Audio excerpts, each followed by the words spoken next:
What's going on with you? Yo, another day in the lab, baby. So it's always a good day. Oh, it's always a good day when we in the lab. You want policing to be better in your communities? The best policing that you can that can happen in any community are people that's actually from the community. And that once again, Rick, host BNY podcast, now known as What Happened Week with BNY Dev. How you feeling, man? I'm in here. What's good, comment section? Yeah. Do we drag our people down when sometimes they don't deserve it? For sure, absolutely. In this situation, this man deserves every single dragging that we can do, because this is not an example of us.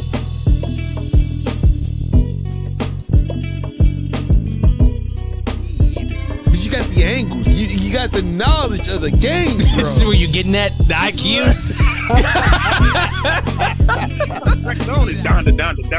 Down. Like, he's telling you what's going on. He was a bad husband. He was just doing things his way. He's apologizing to his wife, like, yo. Pat ourselves on the back for that one, because if you ain't give yourself awards, I mean, who is? Yeah, no boy. Hey.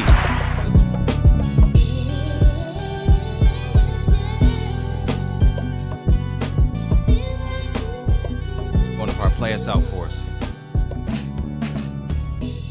Appreciate it. What a time. And we're back. Commissioner Collins. It's about time that our worlds collide. How you doing today? I'm doing very well. How are you? Hey, good. Glad to have you on here. Round of applause for you too as well. Absolutely. Another esteemed guest on the BNY Network. Once again, this Will, here with you, set man, host, moderator of the BNY Network, owner and founder too as well. Live tonight with Commissioner President Reuben Collins, Charles County. Once again, you say you're doing great. What's your first of all, congratulations on the win on election night. I think we can say that. We did. We still got the general election, but we're first things first. We're closer to the goal. Okay. Now you're not going to, and that's a response that you should have. As for me, Democrat Charles County, I don't expect any issues, but we'll see. Right. We'll see what your opponent Paul has to offer. I want to get into some things with that too as well. Pascal, how you doing tonight? How you doing? Welcome back to another show of BNY, and welcome back from your Facebook break too as well. Pretty busy in the BNY comments section recently. So what's your talk to me? What's your thoughts on election night? What's going on through your mind? How was the campaign? It was a very unusual campaign. I can't recall ever, and this will be the fifth time that I actually participated in an election. But this was the most unique, primarily because of the implications associated with COVID. Mm-hmm. It created a totally different dynamic just in terms of being personally at events, and at the same time when people were congregated, there were concerns about this new variant, so it created a totally different kind of dynamic. Yeah, and that's that's one thing about it with your campaign too as well, is that there's a lot from, you first ran, that's one thing, but you deal with COVID, school being out too as well. Obviously, it's been a lot more. I think there's been a lot more heightened, what's the word, looking like interest in local politics since when you first came into now too as well. Even with possibly, going by your words, your next next 4 years as a commissioner president. What was your thoughts during election night? Was there any worry with your opponent and Latina Wilson? I don't know about worry, but you take any election serious. If I was running against Mickey Mouse, I would take it serious. That's just the way it is. When you put yourself on the ballot, mm-hmm. you put yourself in a position where the people are essentially judging your record. And someone as myself that, again, I've been on the ballot 5 times now, it is a referendum, and it is an opportunity for the people to really reflect on what you've done in the community. And so, I think my record is pretty solid, but at the same time, you can't take anything to chance. elections are very serious, and from my vantage point, it's something that I never take lightly. That's why when we run hard, and we expect that our citizens will look at our record and then make a determination from there. So, it wasn't like I was sitting around just, just sipping mint juleps, and just, having not a bad fun. drink. We were taking it real serious. Who's your campaign team? Who's your campaign manager? Her name is Kia Hyder. Mm-hmm. We also work with a consultant, but we have a very solid organization. My treasurer is Jay Johnson. We've been together for, this is really the third actual election that we've worked together. And I think what has distinguished what we've been doing is the consistency, and it's reflected in the type of imagery that people see with anything that's Reuben Collins. And I think, when people look at us, they see the same thing and they see a message. Mm-hmm. And that really is reflective of the work that my team has done through the years. And I definitely want to get into that message too as well. Obviously, once again, congratulations on moving forward to the next round. Get some quick comments too as well. DeBoer, how you doing? I see you in the comment section too as well. Pascal, comment here. Also, don't think the stakes have ever been as high as they have been this election season. Who we vote for will determine what our recovery looks like. And she said she was happy to vote for you too as well. Right. And I'm glad you brought that up, because one other aspect that was very unique about this election was seeing the type of energy coming from young people actually participating in the process, and I thought that was actually refreshing. Mm-hmm. I met a lot of young people, activists, that were really expressing their concerns about the direction of the county, and I think that's actually a good thing. I mean, believe it or not, there was a time when I was a young activist. I mean, that's what started me in politics. When I was in my 20s, working on various campaigns on the congressional level and the state level. So it's a process. And just seeing young people involved, I think that's something that's good for our county. Yeah, I agree, and I'm happy to have a front seat to all this too as well. Carlos, what's going on with you? Carlos, congratulations on your victory for the Democratic Committee for Charles County too as well. Unfortunate with the commissioner vote, but you still get a seat in Charles County, so we'll see what work you can do with that too as well. I wanna ask you a question. Well, I know the voting hasn't been. Now, maybe you can tell me. I don't believe it's been completely certified as far as the votes. I think the 29th which is tomorrow. I think that's when I believe it will be finalized. I mean, my understanding, Charles County is essentially certified, but I know the 29th, there's 10 days from the actual election date that is determined to be like that finalization date. So, but that's what my understanding is. Okay.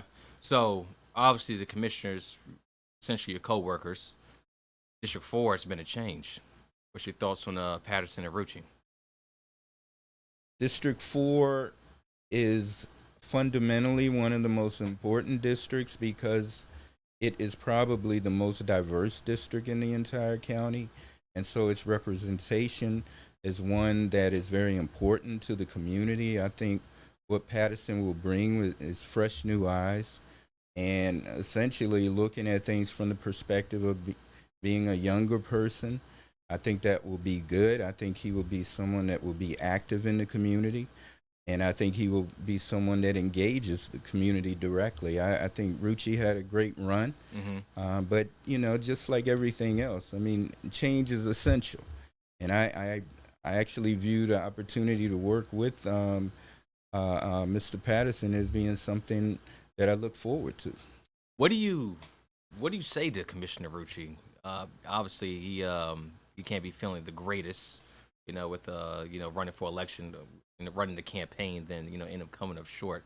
What words have you said anything to him? Have you had a chance to talk to Well, him? he hasn't been in town, but when I talk to him, I mean, at the end of the day, he's a great public servant. I mean, but none of us go into this anticipating that you're going to be there forever. I mean, because we're working at the will of the people. And so there's no guarantee. So I don't think he came out of it with any sense that somehow this was supposed to be his. We all put it on the line when you put yourself on the ballot. But I think he's someone that he served the community admirably. I think he's good to go. I think he'll be fine. Okay. And then obviously you got the new Commissioner Patterson. Well, Commissioner Patterson is a name that's already been in this county once before, so we'll see how it goes this time with the son. So, I mean, anyone running a new race, definitely best of luck to him. And essentially, that, like I said, new coworkers. I want to get to everything with the board, but let's take it back for a second. First and foremost, you're watching the podcast. Please feel free to share. That's how we grow as the BNY Network. Let's take it all the way back. Who is Reuben Collins? Let's get some background. How'd you get started in politics? Actually started, and I kind of alluded to it earlier. I started when I was in my 20s, and I started as an activist in the District of Columbia primarily. I was a community activist and a community organizer with the group So Others Might Eat. I was doing that while I was in law school, and that was really instrumental in me getting started in politics. I've worked on congressional campaigns when I was in law school and actually prior to that. And I kind of took a lot of my efforts in working on campaigns back to this community where I was raised. And the first time I actually ran for public office was in 2006.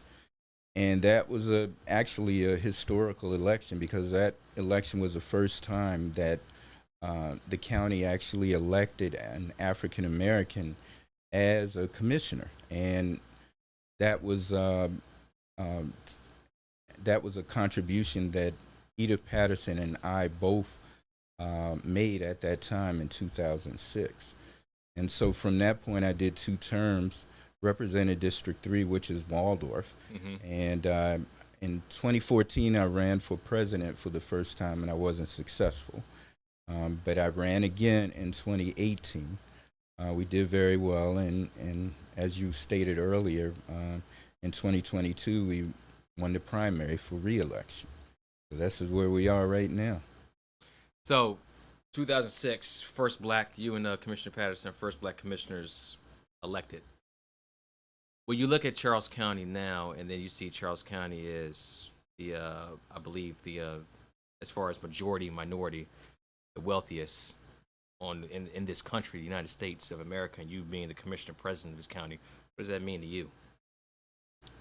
It's interesting because I was born in the District of Columbia, but my family moved to Charles County when I was very young. I was like 6 years old. The Charles County then was about 70% white. It was clearly a majority white population. But through the years, we've seen, the county transform to become arguably the most diverse community in the entire nation when you really look at it. The Washington Post article that you're referring to has distinguished Charles County as being the most prosperous majority African American population in the entire nation, exceeding Prince George's County. And there's 2 zip codes in particular that really make clear that distinguished role that Charles County has. And 20695 is one, and then 20602. These, we're seeing this development of black wealth coming primarily from residents moving here from Prince George's County and the district. At the same time, our population is also becoming more highly educated. So that's something that I think is very important for our community, but I think as it relates to governing, it provides a tremendous opportunity and challenge just in terms of actual governance. Because what it means is our citizens will have higher expectations of what they expect their government to provide to citizens. The people are going to expect more in terms of amenities. The people are going to expect more in terms of what government resources are provided. So I think it's a tremendous opportunity for us, but at the same time, I know that the people's expectations will rise as well. What amenities can we expect? You get another 4 years. Obviously, speaking on your terms, me personally, I think you already got it wrapped up. But next 4 years, what amenities can we expect from your board? You're going to see more of a focus, first and foremost, on providing more open space within this community.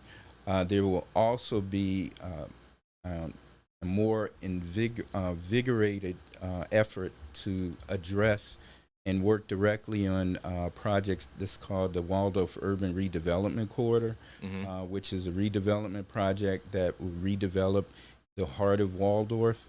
The county has invested resources into that particular project, but I have been a champion for that dating back to 2010 when the county actually implemented that development project.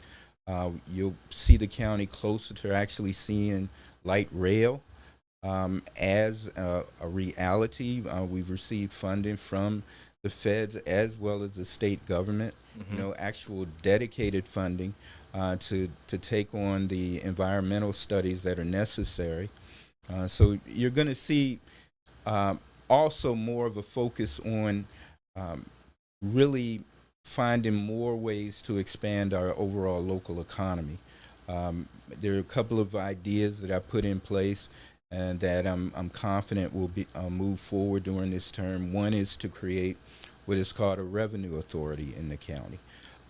Many of the larger jurisdictions in the state and throughout the nation actually have in place revenue authorities. What it essentially is, it's a quasi-governmental entity. It's manned by individuals, and it essentially takes on the task of figuring out progressive ways to actually infuse money into research and actual development. It provides opportunities to actually expand the local economy through investments. And so Prince George's County has a revenue authority, Howard County, Baltimore County. I'm looking forward to Charles County actually establishing one because it can focus on projects like the urban redevelopment corridor as an example. So those are just some of the things. I also would like to put more of a focus on more resources going towards youth programs. I've been a leader in the county's history by creating the county's first summer youth employment program. Also within this term, we've invested money into a program that provides a full ride for students that actually graduate from Charles County Public Schools to get a full ride through the University of Maryland. We actually approved that during this term.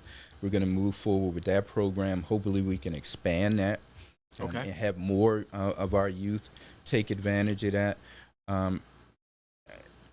As we continue and as we move forward, I really want to make our county a leader in the Washington metropolitan region because I think we've become a player in this region, but I want to see us actually become, at the helm, literally at the top in terms of being innovative and providing opportunities for economic growth. So I'm over here. I was taking a few notes with everything you're saying. I'm not just texting the family, see how they're doing. So I just want to make sure we break this down like an ounce of glue. So these Great ideas too as well. I want to go through it. The Waldorf Urban Development Project. What can we expect with that? Where is it located at in Waldorf? I mean, the heart of the urban redevelopment corridor is the intersection of Leonardtown Road or 5 and Old Washington Road. Oh, That is kind of like the heart of it. mm-hmm. But that corridor 925 is essentially the heart of the urban redevelopment corridor. And if you can go on the county's website and under planning and growth management, and you can actually see renderings of what it will look like in terms of zoning. It allows higher density zoning. It allows, more vertical development.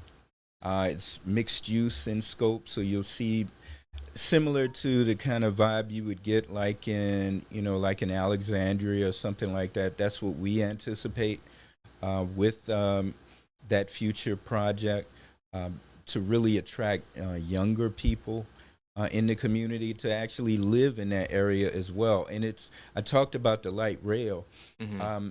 In terms of the planning in that area, the proposed alignment for the light rail, there are 3 train stops that are within that corridor. And so what we will be doing in the future is actually tailoring our development towards those areas where we anticipate those train stops will be. And that's called transit-oriented development. And these would be in that within that corridor. The interesting. Southern Maryland Rapid Transit is a 18-mile project. Almost 2/3 of it is in Prince George's County. Mm-hmm. And so it's a regional project, but obviously it benefits our county and Prince George's County as well. So we've been partnering with Prince George's County for well over a decade now.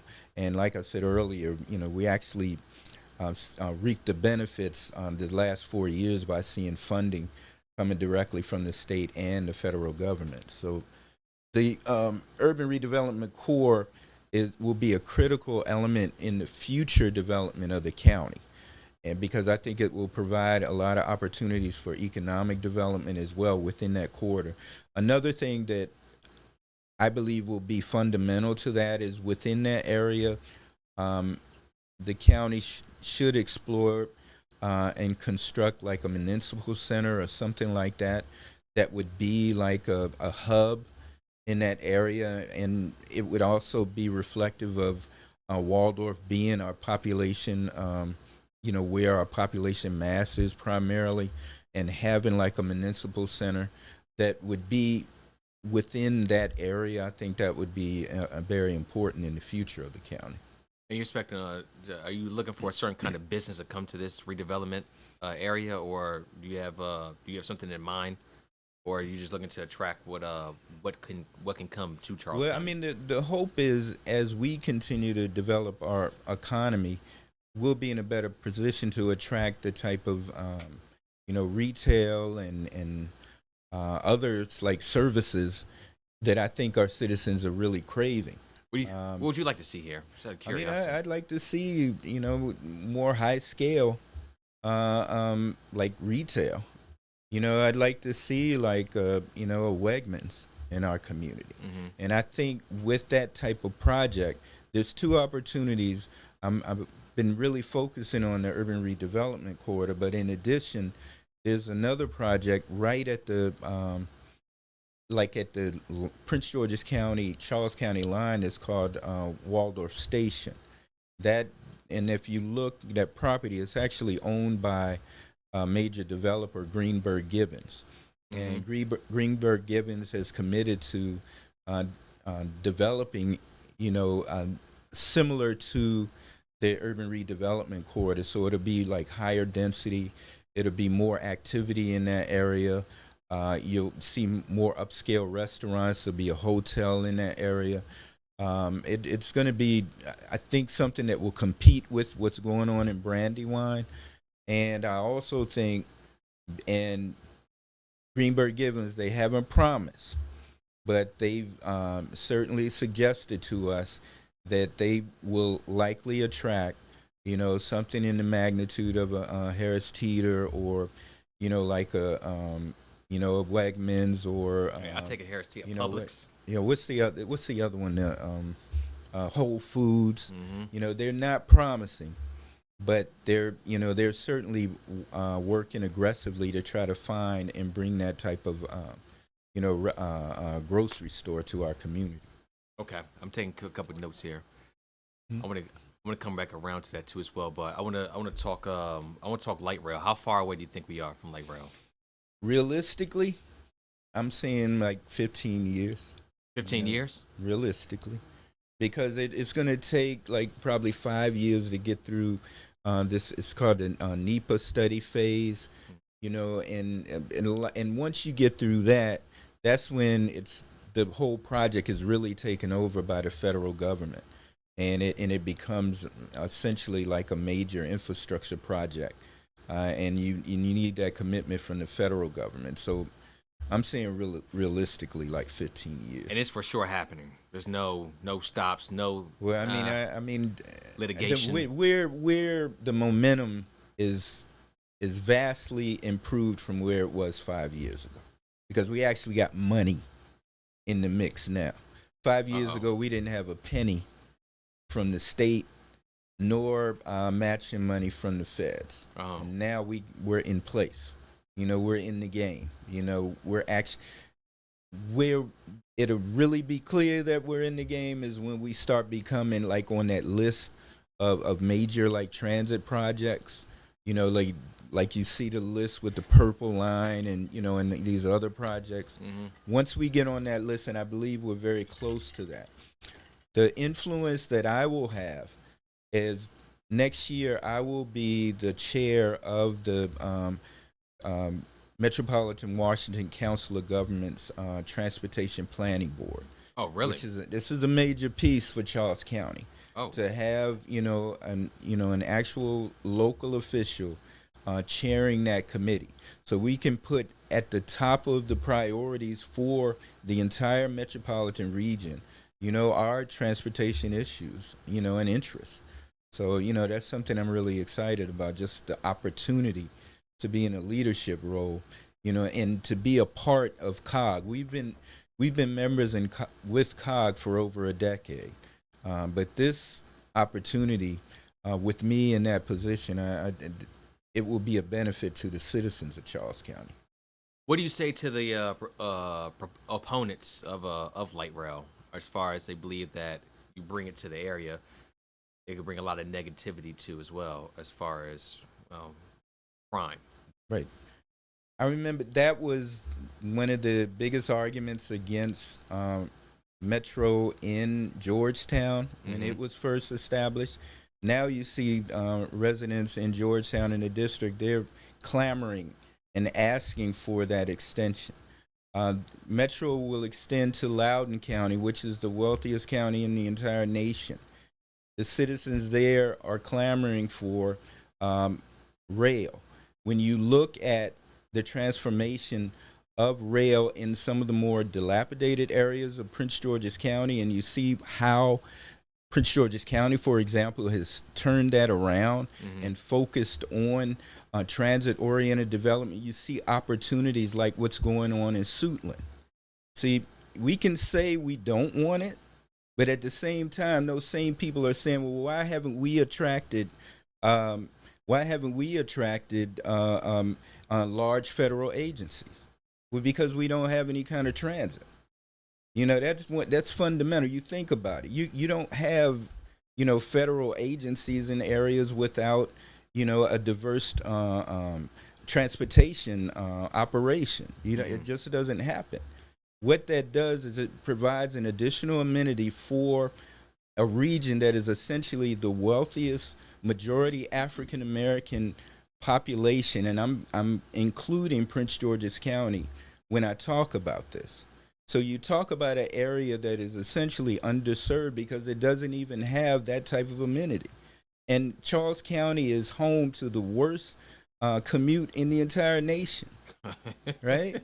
I mean that's factual. You gotta tell me. You gotta tell me. I see it every. That is factual, and our dependence on cars is also impacting us as a minority population, because the emissions are essentially, harming our children.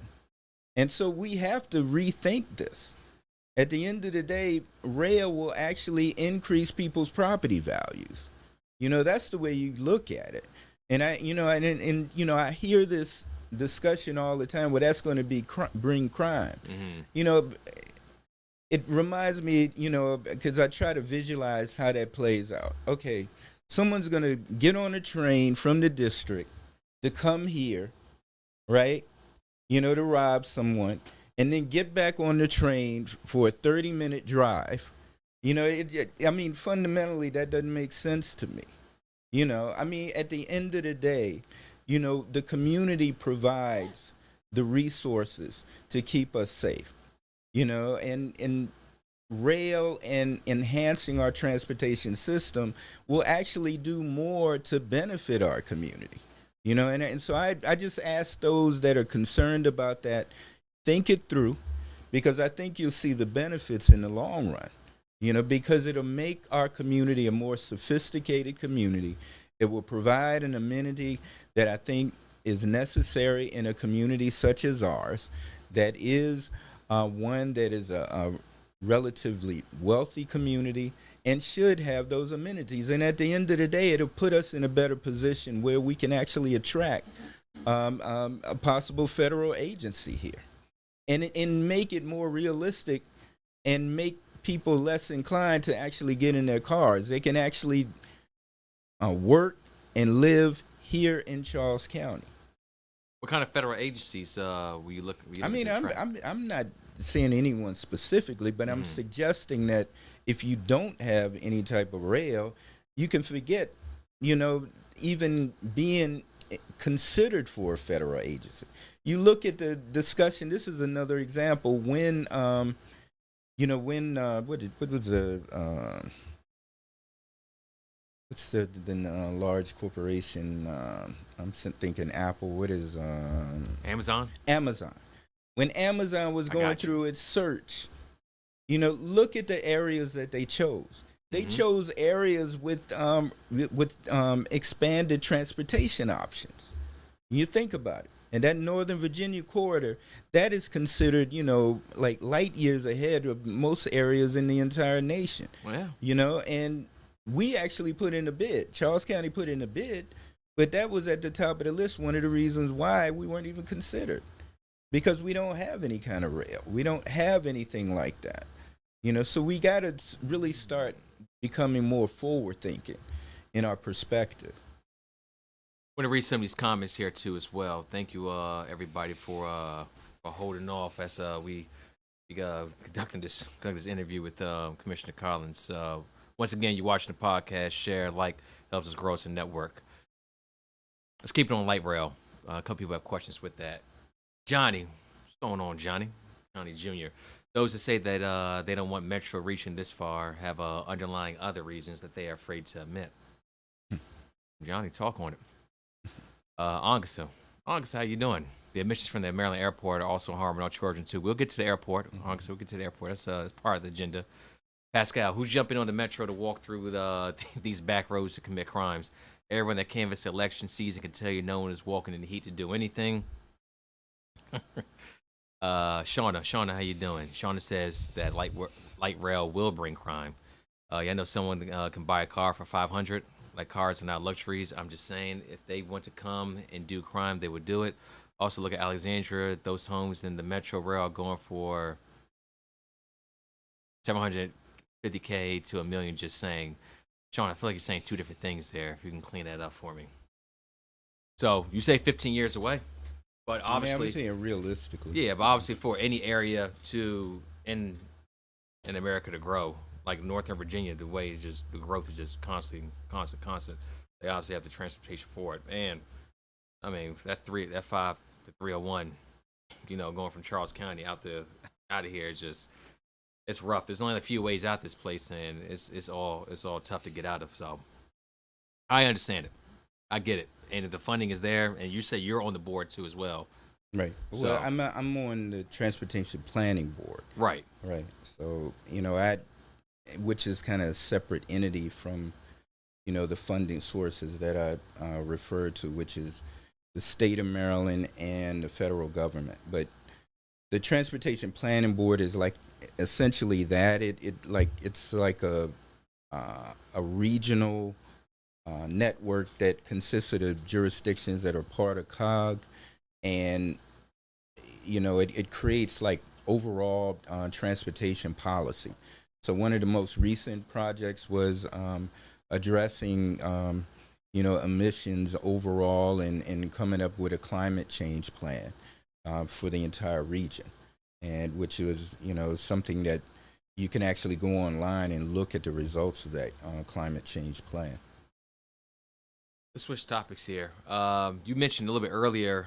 Well, actually, no, I don't want to go into that just yet. I want to clean up a question that Mr. Leftwich had. Michael Leftwich, how you doing today? He had mentioned amenities for the children too, as well. More things for them to do as far as like a rec center. I know St. Mary's recently just approved for a YMCA. Can you see something like that coming here to Charles County? Oh, absolutely do. We put in our 5-year capital plan construction of an aquatic center in the county. We recently hired our planning our Parks and Rec leader. She came from Prince George's County, and she was instrumental in the aquatic center that's in Brandywine. And one of the first things that she ensured, and it was put in our capital budget, was an aquatic center here in the county. So, so construction will begin on that, but it's part of a 5-year plan. She's also put a focus on more opportunities for open space in the heart of Waldorf. So we're looking at potential opportunities. We've also received funding from our delegation for potential opportunities for more open space here in the heart of Waldorf.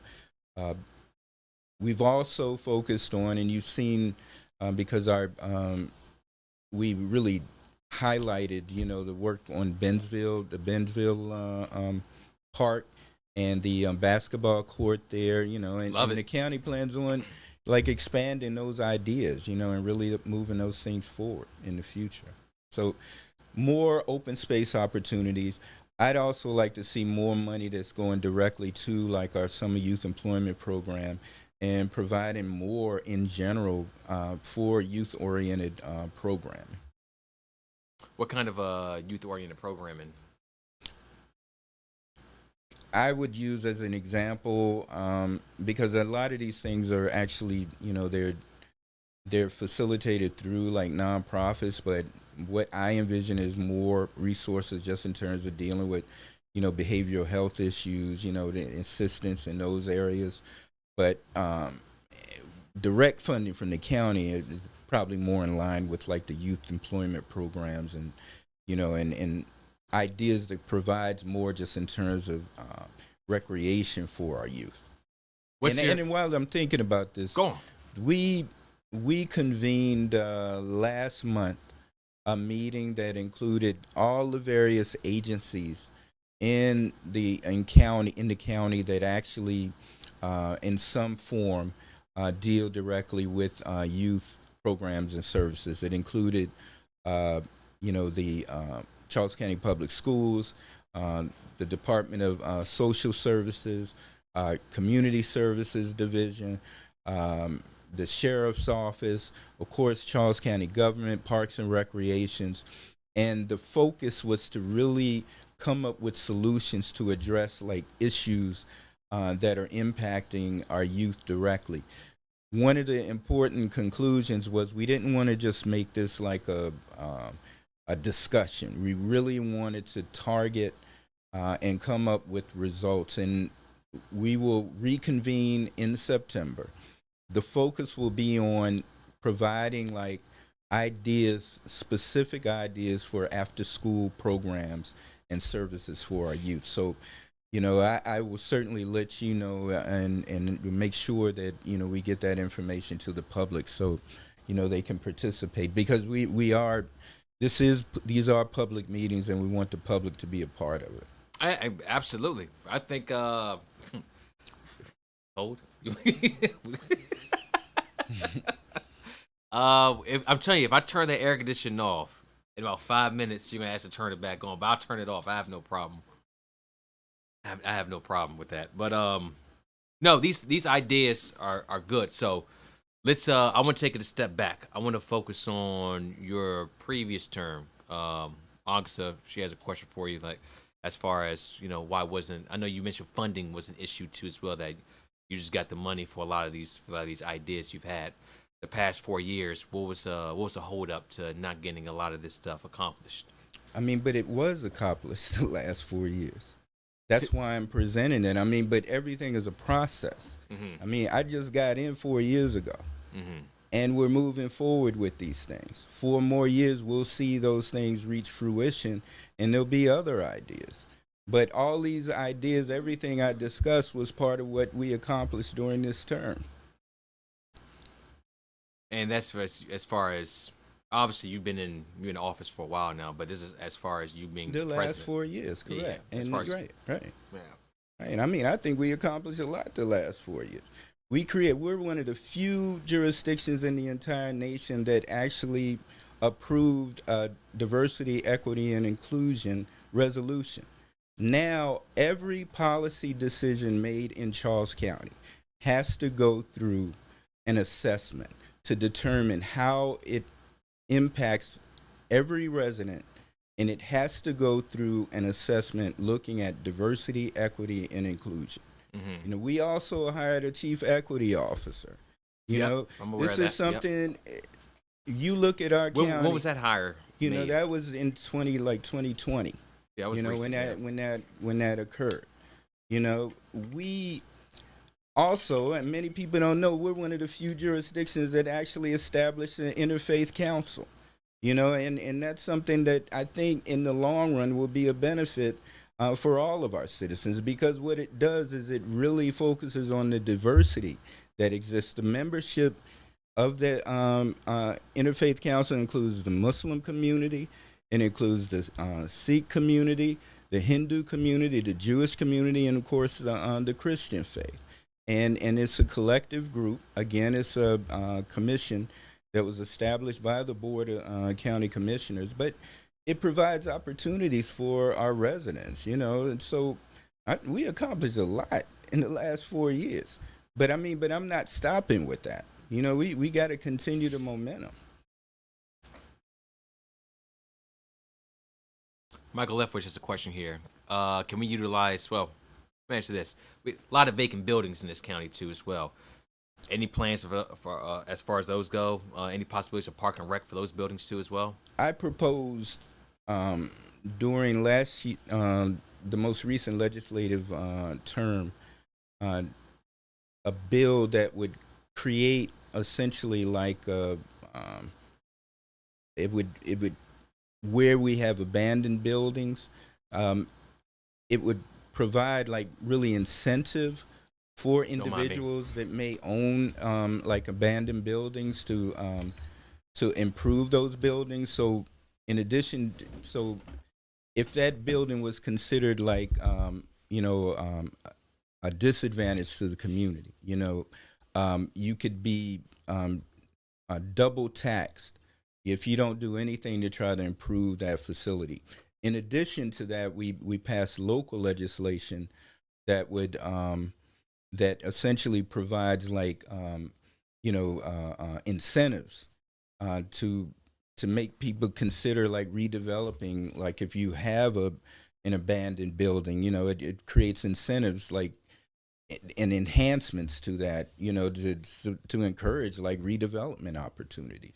So the first bill that I approved, we're going to bring that back this next legislative term, because we need to, from the state perspective, there needed to be an actual definition of what a property you would consider like an abandoned or, and I can't I can't recall the exact term right now, but it's a legal term. Condemned, something like that? Or? It was like condemned, but it was another term. But the state doesn't have a definition for that, so we have to actually bring that back to go through a process of defining that. And I look forward to bringing that back, because I think, again, that will provide some benefits to kind of address, and it's twofold the way the county's looking at it. We can look at, if you're deliberately not trying to address, what could be an eyesore in the community, you could be taxed additionally for that. At the same time, if you want a redevelopment, there's also opportunity through incentives that the county's established, to redevelop properties that may not be in use now. I think of that old Shoppers in Waldorf. That building's been sitting there for a while. So I mean, I would love to see that become something. Obviously, a place for the youth, a YMCA type, indoor courts, things of that sort. Or, hell, another grocery store, something, something decent where the people, can buy, some good supply of food. So I'm interested to see what your bill does. I'm interested. Obviously, you're here for another 4. So, any public town halls on these ideas for the community too as well? We hold not only as individuals town halls, we also have quarterly Board of Commissioner town halls. Now, because of COVID and everything else, a lot of these meetings have been like virtual. We've slowly kind of turned back into doing what is like a hybrid. So the meetings are open to the public again. I think, in the coming 4 years, you'll see more of the direct meetings, in the public, because I've done that from the very beginning. I was the first commissioner in Charles County's history that held monthly town hall meetings in District 3. I held it at the Capitol Clubhouse, and that was something that was important to me, and I continue to do that. And our board, everyone on the board holds town hall meetings individually. I'll say some more than others, but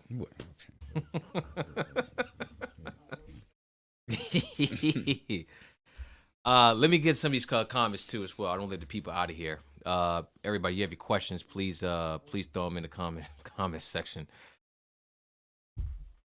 Derek Terry, what's going on with you? How you doing, Derek? Oh, okay. Got a question for you. What specific days, times will commission meetings be in September, and will you, as the chair, president, make any special concessions to accommodate commissioners that may have difficulty attending their full-time jobs? I haven't done that at all. Going into this term, that one of the first decisions I made was that we would go back to weekly meetings, because the prior board was meeting every other week. This board, we recognize the importance of our duties for the citizens, so we meet weekly. Our meetings generally start at 9, with some exceptions, but they're at 9 o'clock, and sometimes we meet on Wednesdays. We've also started doing many of our public hearings on Wednesdays, so I don't expect that to change. So 9 a.m. Yeah. Well, you think that if you find a couple commissioners have difficulty making those meetings if they are at 9 a.m. on a weekday? Well, I mean, that's our commitment to our citizens. I mean, yeah, you'll be able to make it. But generally speaking, we've operated, with that, and we've maintained a quorum. So, we're going to continue to do it. So even if it's 3 of you there? I mean, we're doing the work of the citizens. And that's our responsibility. I mean, it's not deliberate to just have 3 people, but I can only recall a handful of times where we were working with a quorum. I mean, generally speaking, we had the full board. Get to some of these comments. People are pretty interested in this one too as well. 9 a.m. meetings. These are just televised to the public, correct? Right. They're live, yeah. But they're not you could leave there's an open comment period, or how does that work too as well? That way, because obviously most people are working at 9 a.m. Yeah. So how they be able to, just you say something and like, oh wow, I like to respond to that, or I like to come to sign up to speak. How does that work for 9 a.m.? That's a good point. And I mean, we've actually talked about that. And there's a couple of ideas that have flowed out of those discussions. One is considering, possibly having later meetings. That's one of the reasons why we hold all our public hearings, in the evening, to make it more accessible to our residents. But generally, 9 a.m. is like, following like a general, office meeting schedule. So that's kind of, you can argue maybe that's an old way of looking at it. And maybe we need to reconsider how we do this. I mentioned earlier the idea of a municipal center. Part of my thinking with that is, to periodically hold meetings in the heart of Waldorf, because that's where our population base is. And having like a facility like that where we can hold meetings directly in Waldorf, where most of the people live anyway. And, I think that's useful too. And we have in the past, we've also held meetings on site in other parts of the county. So, the western side of the county, et cetera. So we could certainly consider looking at expanding that. But I get your point. I think the county needs to look at, being more flexible with, timing to make it more available for all of our citizens, but generally speaking, at 9 a.m. that's kind of how we operate and do business. And a lot of that is general. It's all, accessible to the public. Generally, those meetings are not, where there's public testimony at those meetings anyway. So it's not really like a public hearing, so it's kind of different than that. We'll continue with these comments too as well. I'm gonna go right through it. Carlos, can we live stream the meeting on YouTube like the school board meetings? That's come up, and I'm going to start asking about that to see if that's possible. Okay. Because I mean, as recently as last week, that was brought to my attention because I didn't know that. Because honestly, I kind of assumed that what we were doing, because I know it was done live, but at a presentation this past Tuesday, our media director was saying that it's like a 12-hour, it takes like 12 hours for it to be recorded, even though we do it live, you can look at it in Charles County Government Television. It takes like it's a 12-hour period, and then, it's provided like to the public. But, I am going to ask about, because I didn't realize, I kind of assumed that it was live streamed, but I didn't realize that it wasn't. So. Yeah, especially like nowadays, put it on YouTube. That's a little bit easier, more accessible than what is it, Channel 10? Right. Yeah. So, right. Yeah, Charles County moving up with the time. So I'm all for it. Question, Mr. Leftwich. Commissioners, they miss meetings. Does anything happen, or do you back brief them? What takes place if somebody doesn't make meetings? Well, I mean, first off, each commissioner is elected by the citizens. So the citizens would inevitably be the judge of that. So if you have a commissioner that is not going to meetings, the citizens would be the answer to that. I mean, it's not like we can publicly reprimand you, but I mean, what becomes clear is if you're not participating in the meetings, you're not serving the citizens in your district.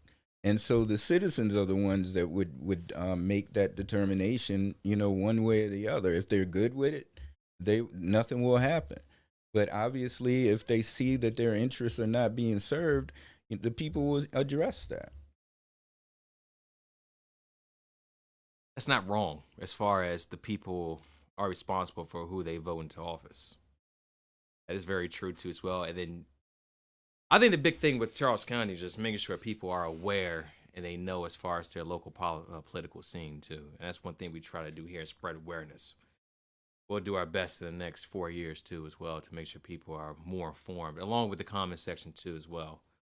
But I understand where you're coming from when you say that. I do get that. When the power is in the people, I say that a lot is a two-edged sword. Before Charles County being in charter county, Absolutely. would that make you the county executive? I, with where we are similarly it would, but yeah. Yeah. But I think that I make things full time too as well. all right, and I'm the only commissioner that's actually full time, so it would create like a county I council. BJ was full time too as well. Well, I mean, I think for the most part, most of the commissioners work full time. But technically, the position other than president is a part-time job. It's actually considered a part-time. I got you. Man. Okay.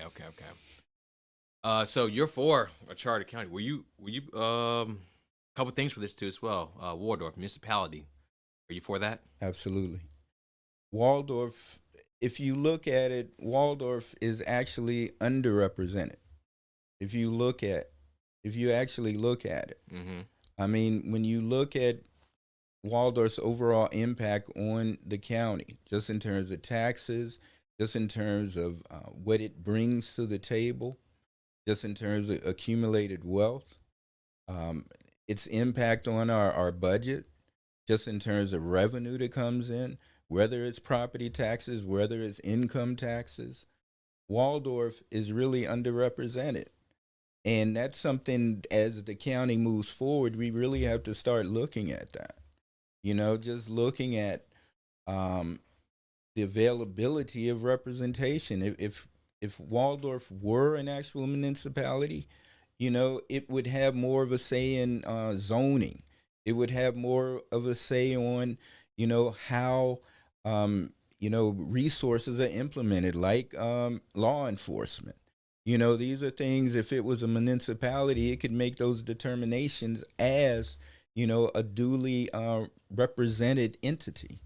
But right now, that's not really the case. And, and another unique thing about where our county is now, there's actually not one member of our delegation that lives in Waldorf, if you think about it.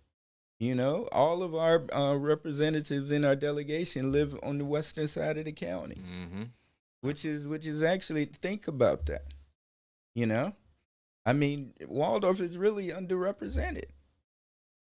And, these are the kind of discussions as we move forward as a community, we have to really start looking at these things, So you say Waldorf is underrepresented. I would agree the same too as well. Would you be for district only voting for commissioner? Oh, yeah, I think that's it. But I'd prefer that we go all the way with charter. But I think with district, my idea and what I actually put on the table the last term was district voting, because I was anticipating that our legislature would try to move forward with a bill that was up for discussion last year, which would have forced our county to go into district voting. And I was opposed to it fundamentally because Charles County went through a process in the early 2000s, looking at whether the way we did at-large voting violated the Voting Rights Act. But we actually worked the Charles County NAACP. At that time, I was counsel for the local chapter. We actually worked with the ACLU to look at whether or not Charles County was, in fact, discriminatory with its form of at-large elections. Now, the determination was because Charles County, our overall black population is not where you have like specific, clusters with, if you will, that would be considered black districts. Because our population wasn't set like that, and it wasn't contiguous in focus in terms of having a black population, there wasn't a violation of the Voting Rights Act. And so what happened was, just through sheer changing and shifting in demographics, Charles County became what it is today, which is a majority African-American population. And so my argument was, before we were, Charles County had to be forced to do that, there should be a consideration and recognition that the county had already gone through that process. So it wasn't necessary for the legislature to tell us that we had to change the way we did our voting. So that was my argument. But the point I'm making to you is I actually agree with the idea of district voting, because I think that is directly one person, one vote. I think that's directly what one person, one vote is. People are voting for individuals that are representing them in their district. So you would be for district only commissioner voting? I'm for that, but like I said, I'd like to take us to the level where we're actually doing charter. So you would have those districts, you would have the same districts, and like maybe one at-large representative as well. Now, I asked that question several times because I understand. Now, correct me if I'm wrong, but you voted against district only voting for commissioner. Yeah, now I explained why. I just explained why. But you are for it. Yeah, but there was a fundamental disagreement. My problem was the state was telling us what to do. Mm-hmm. My point is we should be the determinant, because we had already done the research dating back to 2000 to make it clear that there was no violation. There was nothing discriminatory about what Charles County was doing. We did the research. Mm-hmm. Those other jurisdictions didn't do that. So it was a fundamental legal argument that I was making. So this next term of yours, you're going to push for charter? Yes. Okay. But understand, I will need a majority of the Board of Commissioners. Now, there's another way you can do it. Uh-oh. The citizens can actually do it. It takes a little more time, but the citizens can actually, really work towards getting a certain number of signatures. I think it's near like 10% of the actual population. Yeah, about so 5, you would need 5, 10, something like that. Yeah. Right. So you probably need like around 10,000 signatures, and that would be presented.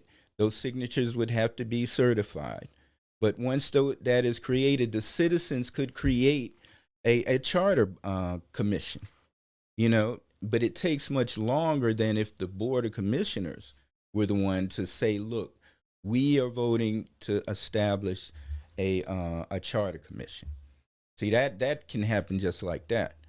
Now you can argue with the citizens did it, though. It would be much more organic, and it would actually be, I think it would be a great exercise, but it would just take longer, A couple people are asking too as well, and this is fair. A charter county, exactly how does the structure of power of that work? I know it's obviously PG County is a charter county, but if you explain Baltimore County is a charter county. Howard County is a charter county. Montgomery County is a charter county. Essentially, it's similar in scope, where you have the separation of powers that, is similar to the federal government, mm-hmm. and also our state government, where you have the executive branch, then you have the legislative branch, then of course you have the judiciary, so it would be similar in scope. The way we operate is, for the most part, a hybrid, where the functions of the Board of Commissioners is, as like a hybrid. We act as executive and a legislative body, so it's really not a separation of powers, and I think that's something that is fundamentally missing in the way we actually govern. I think we are much more sophisticated as a community, that and there needs to be, that connection in how we govern. Right now, when you look at our county, the Board of Commissioners have absolutely no say-so in the determining policy for law enforcement. Yeah, we have no say-so, mm-hmm. And I mean, and that's just the way it is. What we do is fund public safety. What we do is fund public education, but we have no say-so in policy. So there may be things that we disagree with, but there's nothing we can do about it. But with a charter, and that's where you create what is essentially a voice for government. So good or bad, there would be one voice. and it would be operated from that executive position, just in terms of hiring, it would be essential to the actual direction that the county moves forward on. And obviously, running as executive, there'll be a little more of a pay raise too as well for the people. So not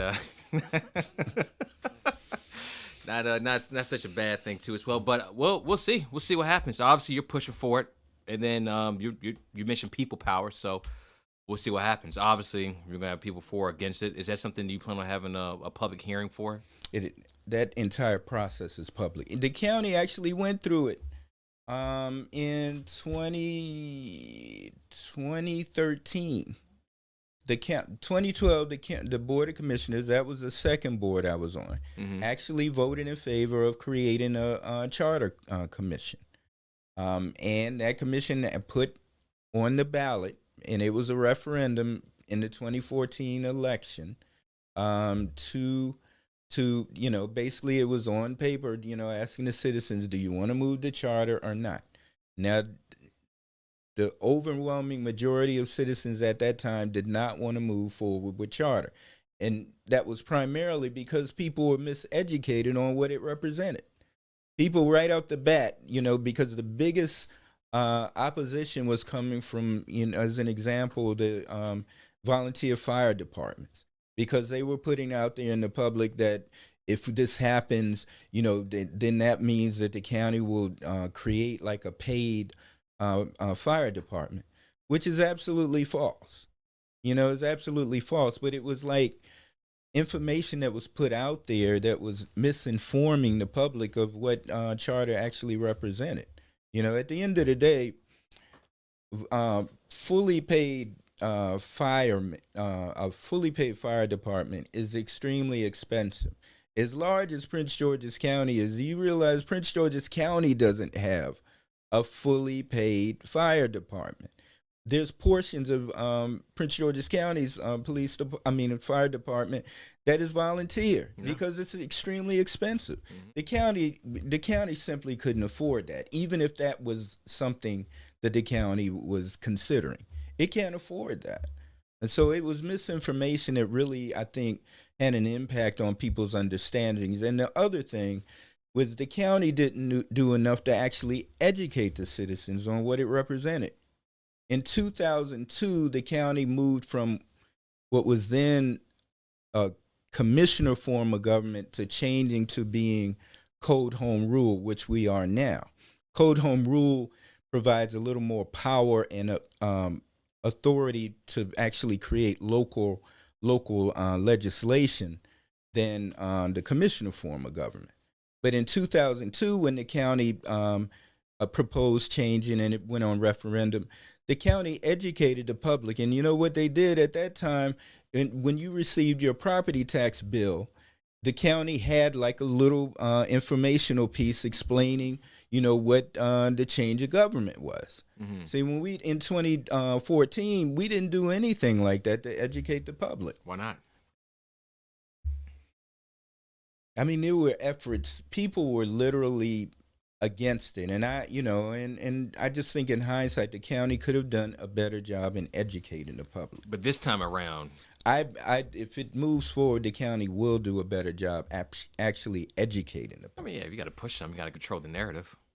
Yeah, got to make public appearances like this event here that we're doing right now. So, yeah, absolutely. Yeah, definitely got to be the front man on that one to talk about. Well, the ideas. Not necessarily me. I mean, because you're going to have a commission.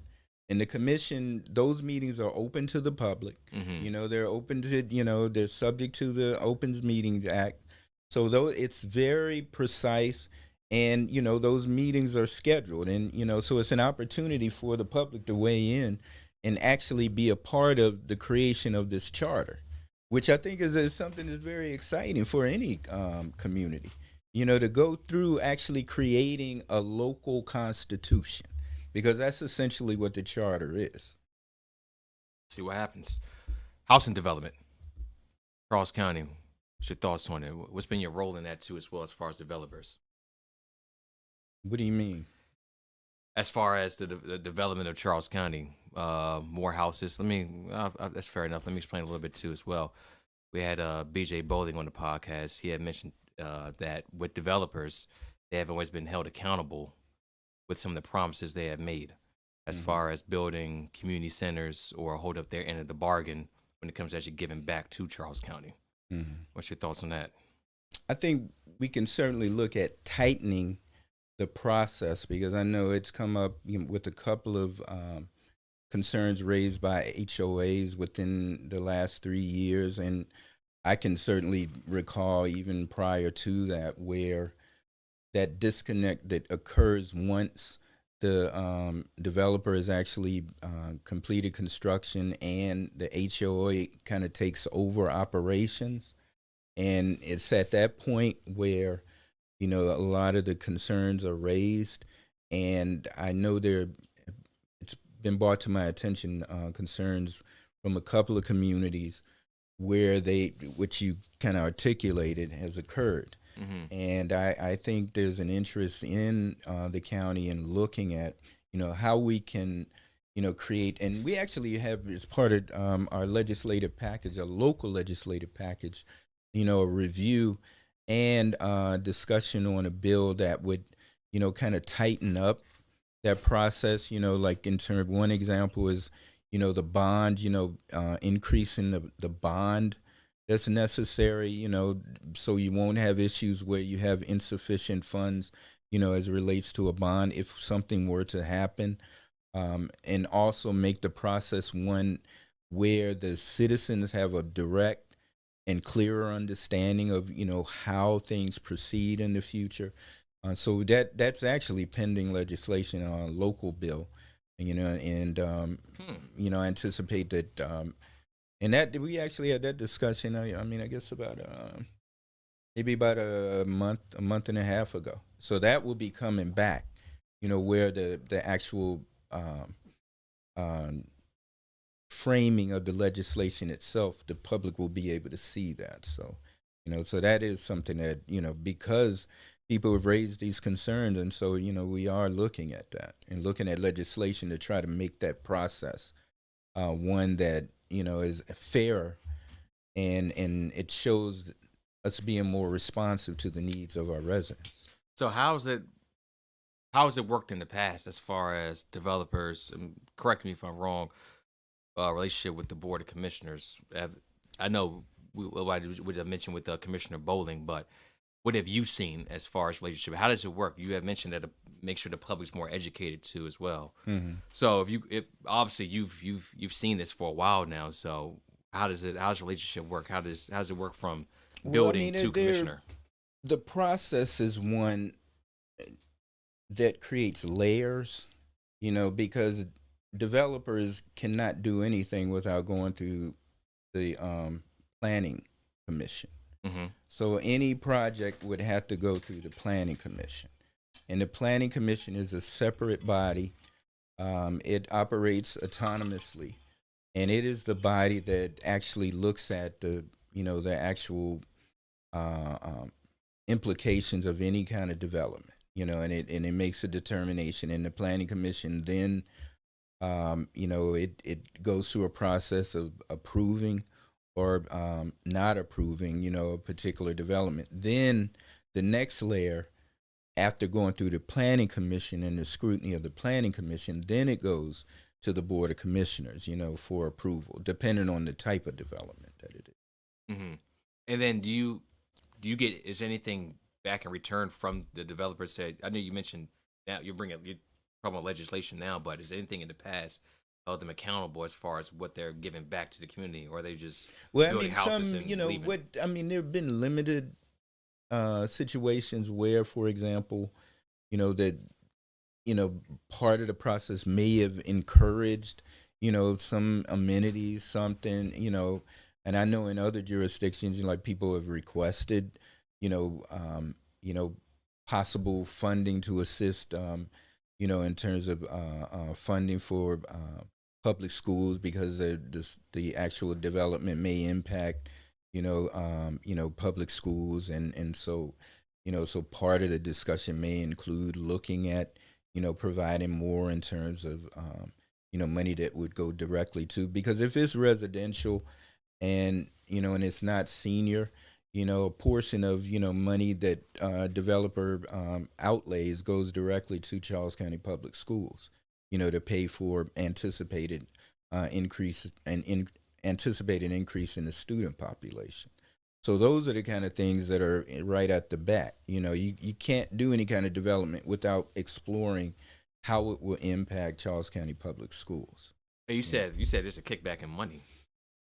It's money that goes directly to pay for those student seats. How much money we're talking?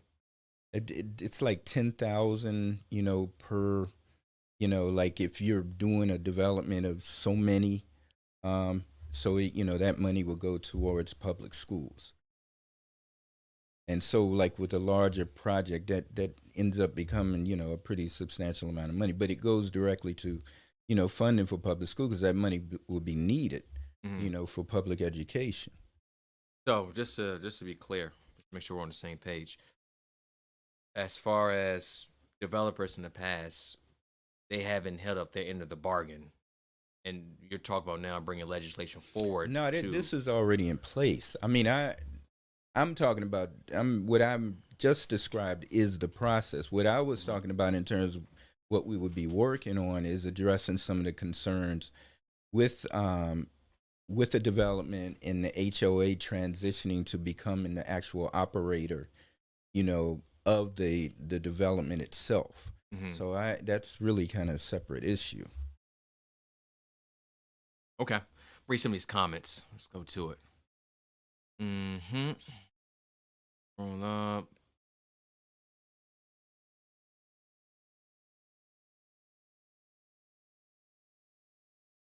Let's respond to this comment. August. Let's do more than look at it. There should be a list of developers who permits will be held up until they resolve issues with communities they built. Let's not develop it until the roads and schools can handle it. We have the worst community in America. We don't need more houses. Thoughts on that? I think I kind of addressed a lot of her concerns. I mean, we're like most jurisdictions in the entire nation, because I would challenge anyone. The issues that are raised as concerns in our community are no different than any of the challenges that you see in any jurisdiction in the entire nation. There's no perfect way of governing. There's no perfect way of operating, any kind of community. But I think, what we provide is a quality of life that makes people want to live here. I mean, I can tell you that.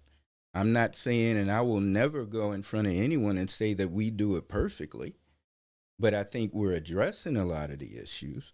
And I think the whole notion of stopping, what is essentially a community that is moving forward, a community that is becoming a leader in this region, I don't know if that's the answer, but I think addressing and looking at the concerns, I think that's what we need to do.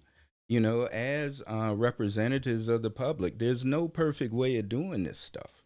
And again, my main point is because of my affiliation with COG, because of my affiliation with, the Southern Maryland region, we're part of Tri-County.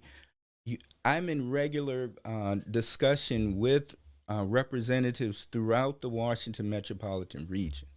The concerns about, development, all of these are concerns that are shared throughout this region, and I would argue probably throughout the entire nation. But I would love to hear where that perfect community is. I'd love to hear that. I'd love to know where it is, because then perhaps we could model after that community. And I think most of the communities in this region would do the same. We all have challenges in governing. But it's our responsibility to continue to look at ways to make our community better. And I think we've done that. And I think we'll continue to do that. And I certainly, I respect, Angasa's opinion. I want to hear her opinion. That's the only way we can become a better community, by having our citizens engaged. And we will be responsive. because I think I've always relished the opportunity to talk directly to the public. And I've always been one, and I made that point earlier. I've always advanced the opportunity to speak directly to the citizens through town halls and other avenues. And I will continue to do that because I know I don't have all the answers. I know I don't. But I know I want to try to find solutions because I want this community to continue to be a leader in this region. Derek Terry says, well, you're basically saying that the developers can't jump ship to work on another project if they haven't 100% completed it over the bond. I think that's one of the concerns that I've been hearing, and I think that's what we're trying to do is tailor some type of legislation to kind of address that, because within the last 3 years, there's been like 2 developments where I've kind of heard like something similar to that, and so. I think that, collectively as a board, I think we recognize we have to address that in some way. Pascal, I think the common ground is making sure that we have smart growth and ensure developers pay for more to fund our public services and infrastructure. Also, making sure developers are held accountable to what they promise to our communities. Nothing will be perfect, but we should work on this together as a community. Absolutely. I mean, I agree with that. And 100%. And I think the other thing, and that's, you heard me talk about the urban redevelopment corridor. I think future development in the county will be tremendously different than what we see now, because you're not going to see, I think we will be more flexible in how we look at zoning. We will also look at ways where we can provide more opportunities for affordable housing, and that's why I look at projects like the urban redevelopment corridor, where we can do things like what is called moderately priced dwelling units, where you can have developments where you have within those actual developments, affordable housing, and you'd never know that was actually the case. You can also create more opportunities for affordable housing by being more flexible with zoning. These are things we have to look at in the future. And we have to look at opportunities to provide, more density, to limit, taking, land masses, and that's why I believe the future will look at more transit-oriented development that will be focused, like in that urban redevelopment corridor that I was referencing earlier, and then it would be tailored around where those train stations will be, so again, you'll have like a transportation network, so it won't be as necessary for people to drive everywhere, because they'll be able to get around through access to transit, and I also think, through the years, we've steadily expanded our VanGo service. I foresee that will expand as well, and it will you'll see a more multifunctional transportation system locally. We've also started talking more directly with Prince George's County to make it more of a regional approach, so there's more of an interaction to like southern Prince George's in our southern region. A few years ago, we partnered with Prince George's County to provide a direct bus service to Brandywine. So, individuals that were working, and lived in Charles County and they had a job in Brandywine, they would be able to use, public transportation. It's little things that we, that as time proceeds, we'll look at, and we'll have a better understanding of how to address, not only transportation issues, but also, as I started the conversation, dealing with housing affordability. One of the things that at a recent public hearing you did, property taxes. One of the questions is that why didn't the Board of Commissioners adopt the constant yield? There's 2 questions. If we had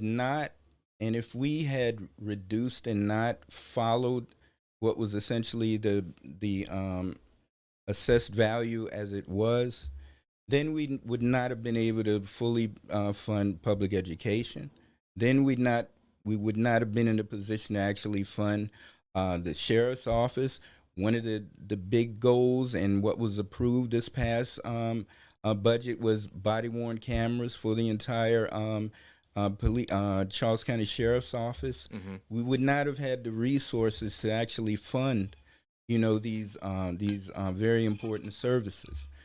Two things came out of that 2023 budget that I think people really need to put in perspective. Oh, go ahead. One is we're seeing a steady increase in income taxes and a steady decrease in the county's share of property taxes in our overall budget.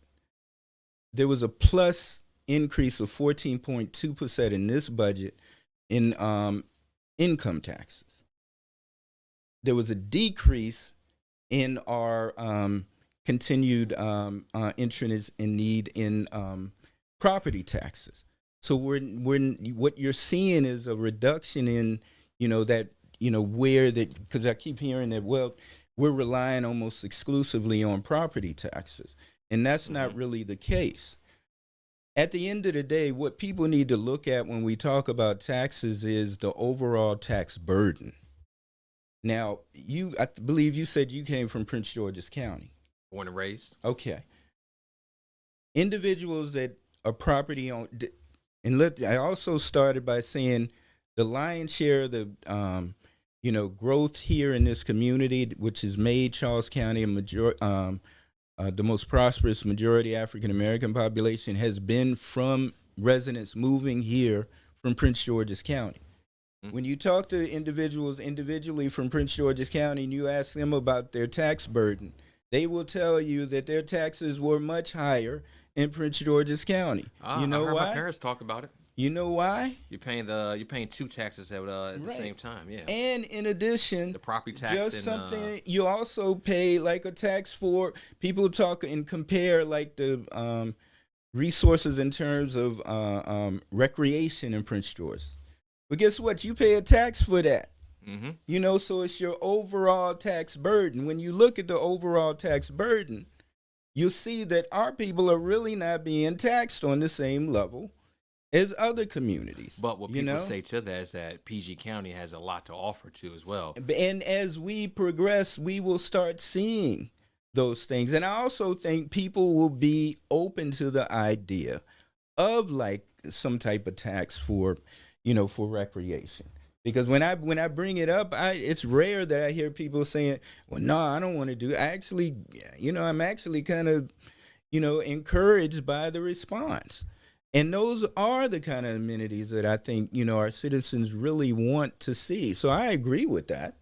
I absolutely agree with it. But that's part of the overall tax burden.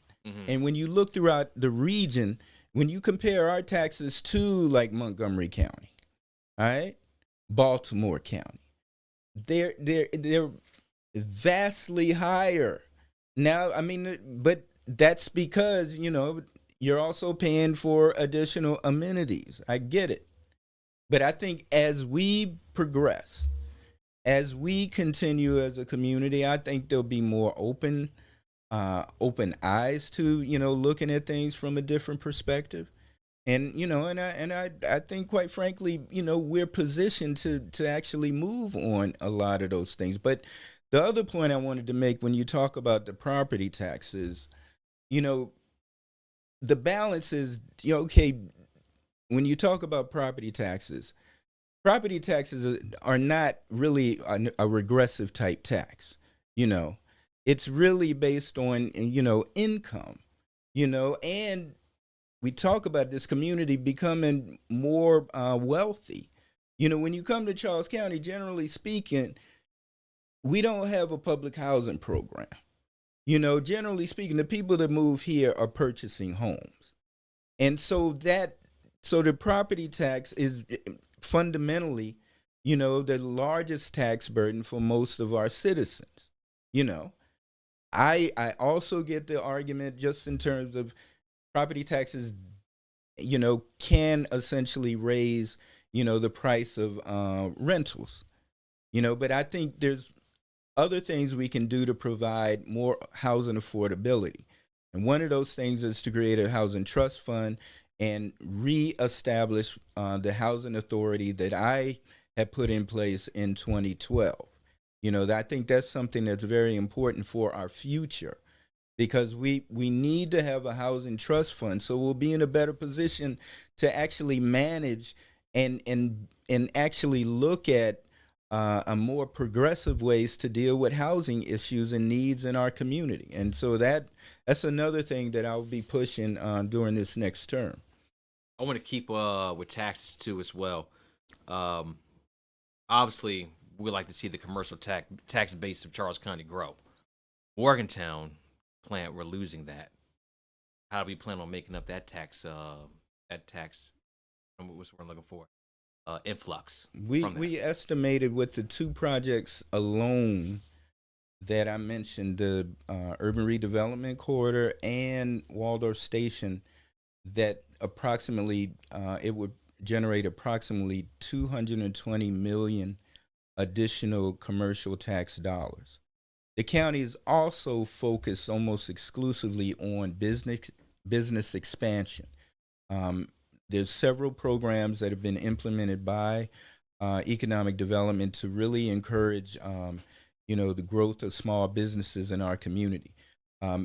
We're looking at grids that are showing an actual increase in the number of new small businesses that are actually beginning and processing in our county, which means we're going to see collectively an increase in our overall commercial tax outlays, in the future.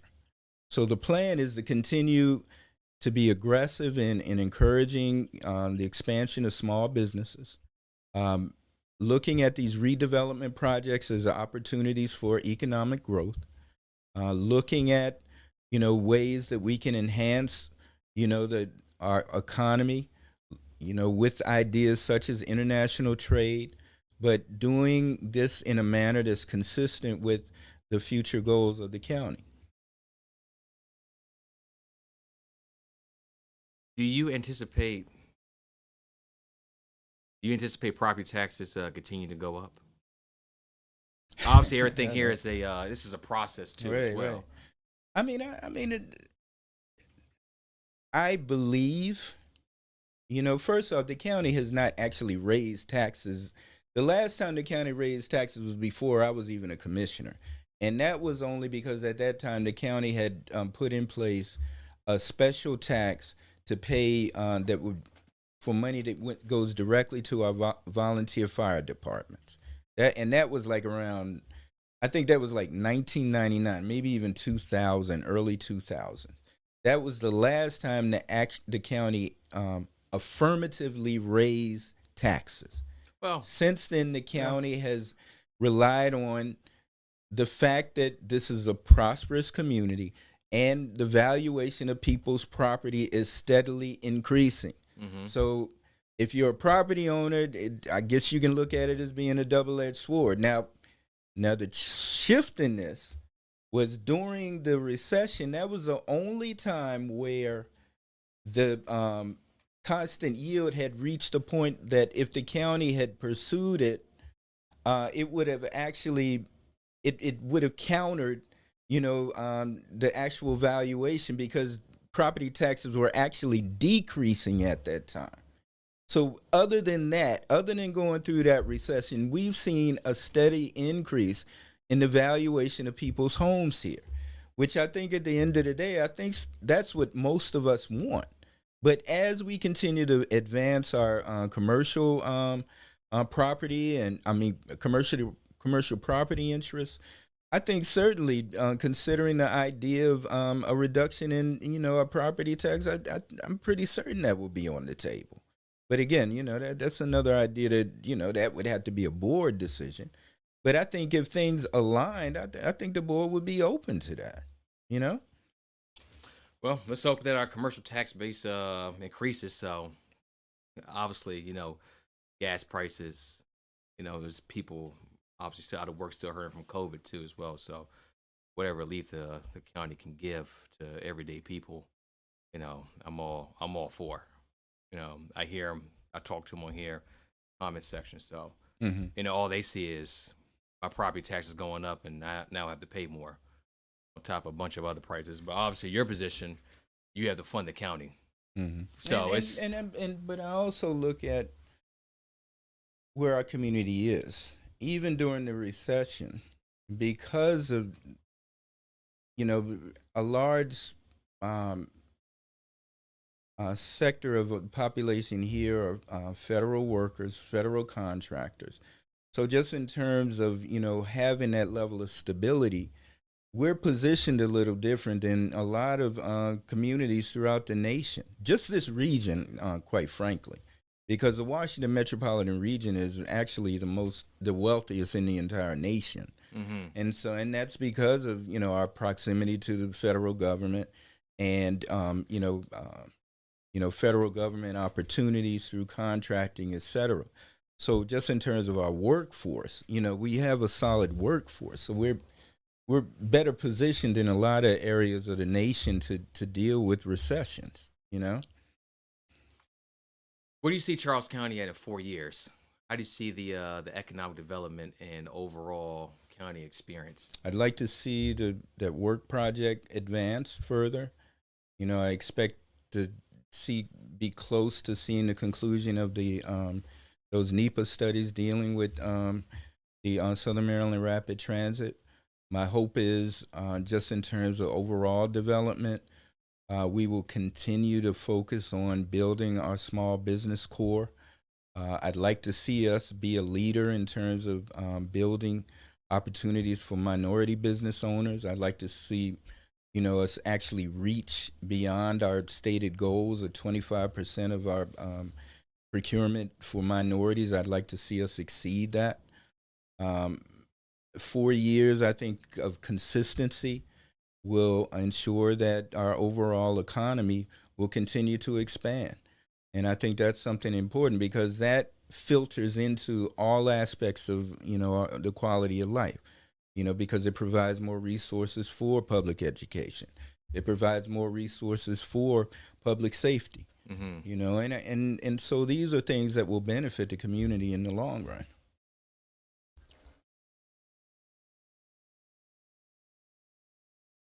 Look at some of these comments too as well. I mean, obviously, I live here. We're not moving nowhere. Kids are growing up here too as well. So your vision as far as economic growth, I mean, obviously, I hope that's a realization. And speaking with a few people here in the comment section too as well, what we could do to, help with that process as far as, be heard and listened to, as far as that goes. We're here for that. I got a few things I want to clean up before we get up out of here. The airport. What's your thoughts on that? The Maryland Airport. The Maryland Airport is a private entity. The county has looked at, and it's been on the table, looking at changing the zoning in that area to provide more opportunity for commercial development around the airport. But the airport is actually a private entity. So it's not owned by the county, but the county has recognized the potential that exists in that area around the airport for economic development expansion, which will benefit the western side of the county. As far as, I know there's just been articles and a lot of people have mentioned too as well, as far as the toxins that come from that airport, the lead. In 1999, the owners of the airport went through a federal, because you got to go, anything dealing with aeronautics has to go through the feds and the state of Maryland. In 1999, the owners of that airport went through an extensive planning phase, to look at expansion of the airport, and they had to go through studies, and part of that included looking at emissions, the toxins that you're describing. That was approved by the feds and the state of Maryland. In 2003, the FHA and the EPA did a study on the airport to look at emissions. And the conclusion at that time was that there was not a significant impact and as it relates to toxins. I also know, though, that the EPA is also revisiting, looking at the impact of emissions coming from airplanes. They're looking at that now because as a result of some of the concerns that were raised from the community, I started questioning, going directly to the feds to learn more about it. That's why I know the process and what is actually taking place up to this point. There's no examples, and if there were, first and foremost, I'm pretty certain that Charles County Public Schools would make, children and parents aware if there was actual examples, of poisoning, that is impacting our children. I just couldn't imagine that Charles County Public Schools would proceed without even making that kind of determination. And certainly as a public official, if there was actual evidence that this existed, all of us would certainly put to heart the concerns of our children. But there's no examples that exist. And as I stated, the owners of that airport went through extensive EPA and FHA studies looking at the impact of the airport and where it is. So, at this stage, until we actually see the evidence, I'm pretty certain not only will Charles County government, but certainly Charles County Public Schools will be on the front end to look at any concerns and anything that will potentially impact our children. Now, I'm looking at a couple comments here, too, as well. Carlos Childs, EPA says small craft planes are the leading cause of lead in the air.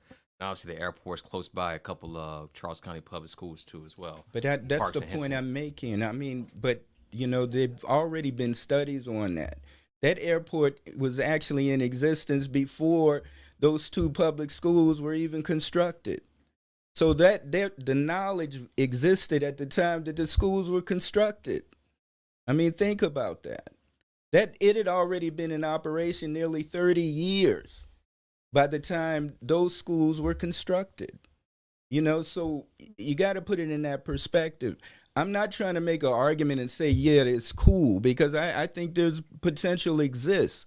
But the point is that the owners of that airport went through their due diligence. And I think it's ongoing, looking at the impact. But but the other point I want to make clear is we are looking at this. We're on top of that. But I have not seen any evidence. And certainly I'm not aware of Charles County Public Schools saying that they're seeing lead poisoning in their children coming at Matthew Henson or J.C. Parks. Well, comment section, Charles County. If there's articles as such, then if you see that there is evidence of that, what would you do?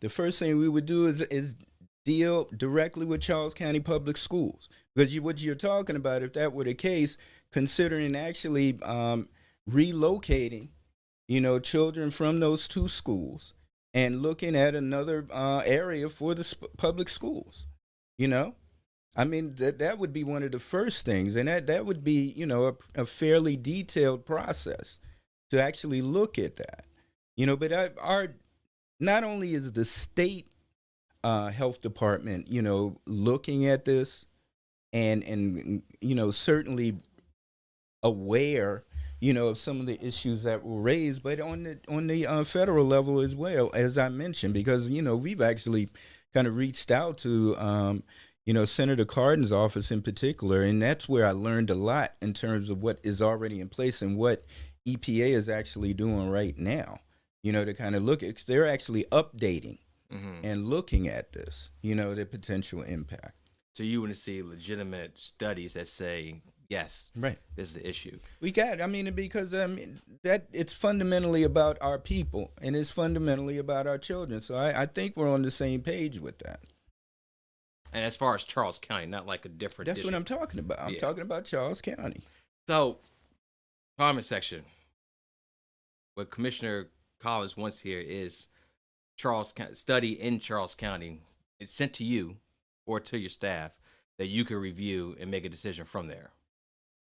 We need if the there, evidence. If there is an issue. Right. We need the evidence. And I actually think, from my understanding, EPA is looking at, actually reevaluating and, and they may be actually raising, what the actual criteria is, so it may So what was considered, okay, like, 10 or 15 years ago, that, the determination might be that that's no longer the criteria used, but they're going through that process now. That's my understanding. You don't plan on conducting a study yourself? You just wait on the EPA? We don't have the ability to do that kind of study. That's state and federal, Okay. All right. Well, that's going to be an ongoing. That's going to be an ongoing issue right there too, as well. And I'll definitely, there's people that they get information, they'll definitely send it your way. Speaking of which, how can individuals reach you? How does it work? Obviously, you're a busy man. You have a lot going on. But if someone wanted to pick up the phone and talk to Commissioner Collins or email, how responsive are you? I'm very responsive. My email is collinsr@charlescountymd.gov. And if you contact Charles County Government Building, the Commissioner's Wing, you can reach, my office directly.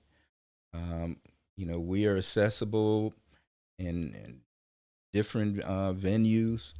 You can always participate in our public meetings. You can attend our meetings. You can also attend our town halls. The key is that we try to be accessible to all of our citizens, and I will continue to do that. Yeah. It's 9:30. I gotta get you out of here.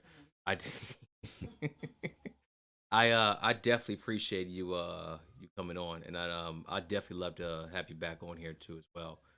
Obviously, it's still a lot of questions that you can't. It's hard to get through.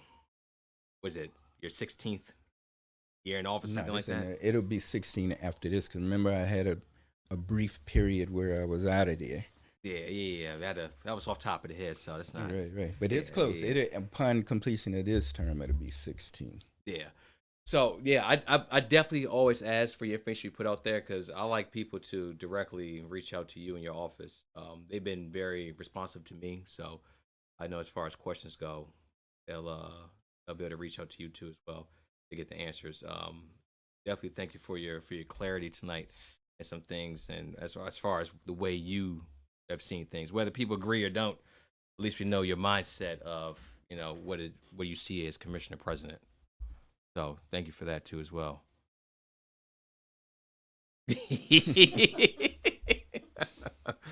Pascal, appreciate you for having these amazing discussions on BNY. Thank you, President Collins, for the conversation. Absolutely, definitely appreciate it. You gotta feed Papa. Oh, is he? We'll talk from there. And BNY, I have an August schedule for you. Sometime in the next couple of days, and we'll go for there. But thank you, comments section. I know some of your comments, I didn't get to all of them. Obviously, trying to run through this podcast in about 2 hours time, just trying to get through a bunch of topics. So definitely appreciate y'all going forward, and thank you for your support. Commissioner Collins, Deborah, thank you very much for your time tonight too as well. And we'll talk in the near future too as well. Yes, sir. All right, give me a second. Hey, next time, we'll make it work. We'll make that work. Yes, ma'am. Bring in that intro, outro. What's going on with you? Yo, another day in the lab, baby. So it's always a good day. Oh, it's always a good day when we in the lab. You want policing to be better in your communities? The best policing that you can that can happen in any community are people that's actually from the community. And that once again, Rick, host of BNY Podcast, now known as What Happened Week with BNY. Dev, how you feeling, man? I'm in here. What's good, comment section? Yeah. Do we drag our people down when sometimes they don't deserve it? For sure, absolutely. In this situation, this man deserves every single dragging that we can do, because this is not an example of us.